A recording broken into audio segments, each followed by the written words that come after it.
Alright, ladies and gentlemen, I'm here on the show, and I'm here to talk about some NFL news, so let's get right into it here. So, per report, still seeking a new contract with more guaranteed money.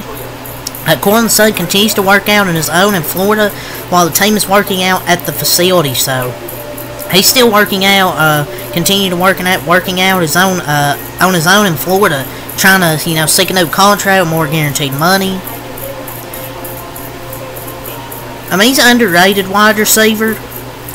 I think he knows what he's doing because the Broncos have no chance if he's not on the field. Plus, he's box office when that bomb is airborne second to nobody.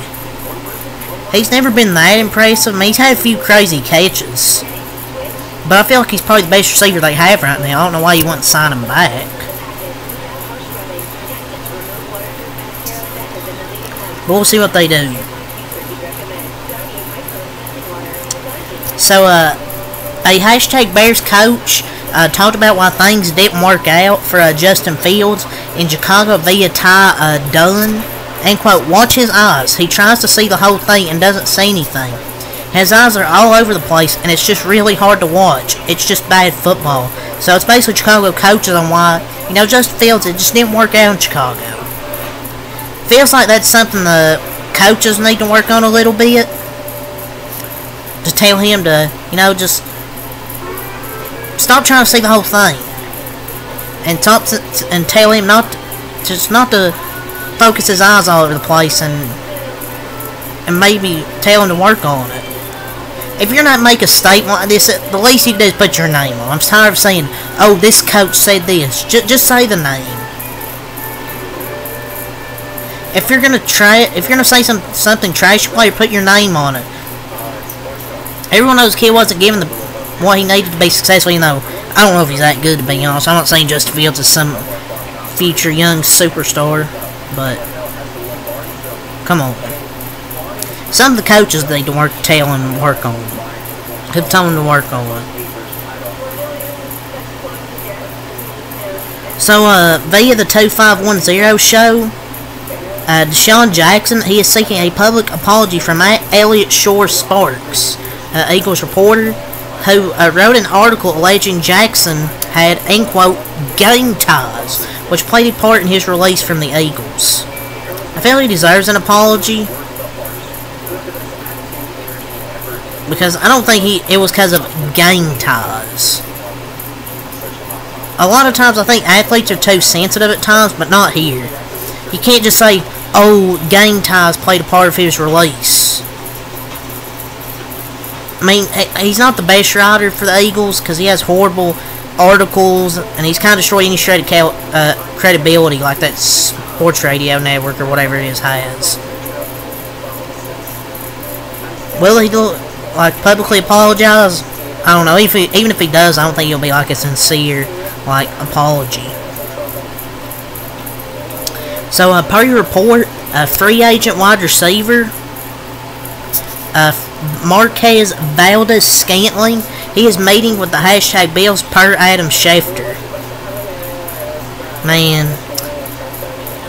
you might possibly have Chase Claypool and Marquez Valdes-Scantling. Man, MVS and Allen would be perfect. Every throw would either turn into an interception or an 80-yard drop. The Bills are going to be so horrible with their receivers outside of Keon Coleman. I don't even know if Bills fans want this. So some news heading into the NFL schedule release. I think it's tomorrow. It's either Tuesday or Wednesday. The hashtag Cowboys will play the hashtag Browns Week 1 at 4:25 p.m. Eastern Time on Fox. And Tom Brady will be on the call. It's set to be the first game of Tom Brady's Fox broadcasting career. Man, it's kind of brutal for us here. For my Cowboys, start the season with the Browns. They have a really good defense, and Tyler Guyton's first game going against Myles Garrett. Yeah, good luck, buddy. I think Tyler Guyton will be good for us, but he's a rookie going against one of the elite pass rushers in the NFL. Hopefully we win that, but it's going to be tough. It's that Browns defense. So, some breaking news today. The hashtag Buccaneers have agreed to a new deal with safety Antoine Winfield Jr. that makes him the highest paid DB in football per at Rap Sheet. 4 years and over $84 million. Finally, they pay a defensive back, especially safety, what they are worth. I think he deserves all this money. I think it's a valid deal, good contract. He's been one of their best defensive players. I don't know what the total guarantee is, but he's one of the best defensive backs in the NFL. They've been working on a deal, but they finally got it done.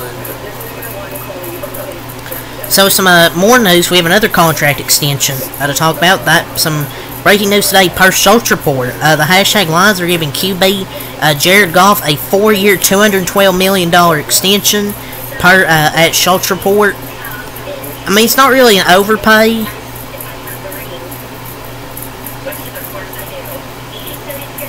Because he's been really good for the Lions since he's got traded there. I mean, he took them to the playoffs, and he took them to the playoffs as a quarterback, the quarterback of that team. So I think it's a good move, honestly.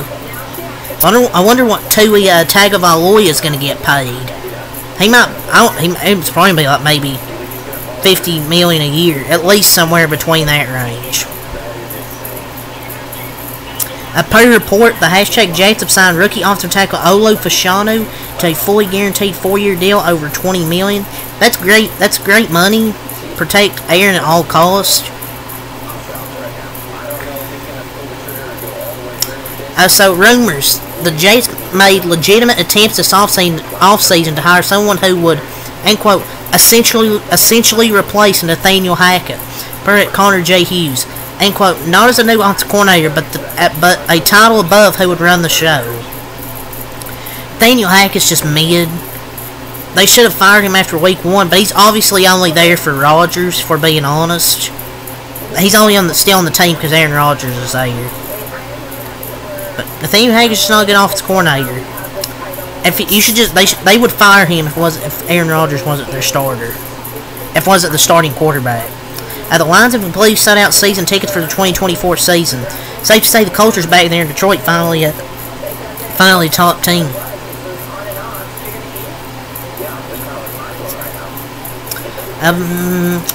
See if we have any more news here. Don't know if we have any more news here, really. Yeah, it might be, yeah, honestly. So yeah, until next time, out a lot. Peace.